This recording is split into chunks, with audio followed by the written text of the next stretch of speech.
Jadi pemerintah Indonesia tidak akan memberikan visa kepada atlet Israel yang berniat untuk hadir di Jakarta mengikuti kejuaraan senam artistik dunia yang akan diselenggarakan pada tanggal 19 sampai dengan 25 Oktober yang akan datang. Sikap pemerintah ini adalah sejalan dengan arahan dari Presiden Prabowo Subianto dalam berbagai kesempatan dan terakhir dalam pidato beliau di Perserikatan Bangsa-Bangsa yang sangat keras mengecam Israel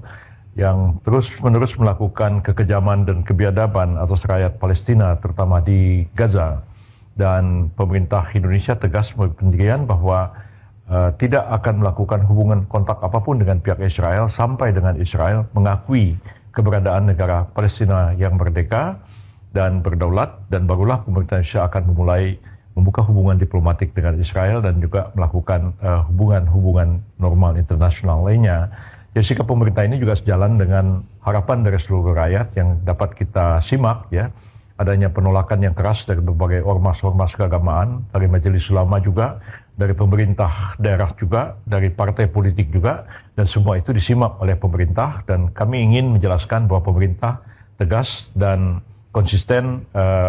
sikapnya terhadap Israel dan tidak akan memberikan visa kepada 6 atlet Israel yang menurut berita-berita media Israel akan hadir dalam kompetisi kejuaraan senam artistik dunia di Jakarta ini. Dan sikap pemerintah ini juga telah dikoordinasikan dengan sebaik-baiknya di antara jajaran kementerian-kementerian di bawah koordinasi Kemenko Hukum, HAM, dan IMIPAS, dan juga tadi saya sudah berbicara dengan Pak Agus Hadrianto, Menteri Imigrasi dan Pemasyarakatan, dan beliau menjelaskan bahwa memang pernah ada surat sponsorship dari Federasi Olahraga Senam Artistik ini, tetapi karena mereka juga mengetahui sikap pemerintah Indonesia akan menolak memberikan visa kepada atlet Israel, maka Federasi Senam Artistik ini juga sudah menarik kembali surat sponsorship yang mereka ajukan beberapa waktu yang lalu. Download Tribun X sekarang, menghadirkan lokal menjadi Indonesia.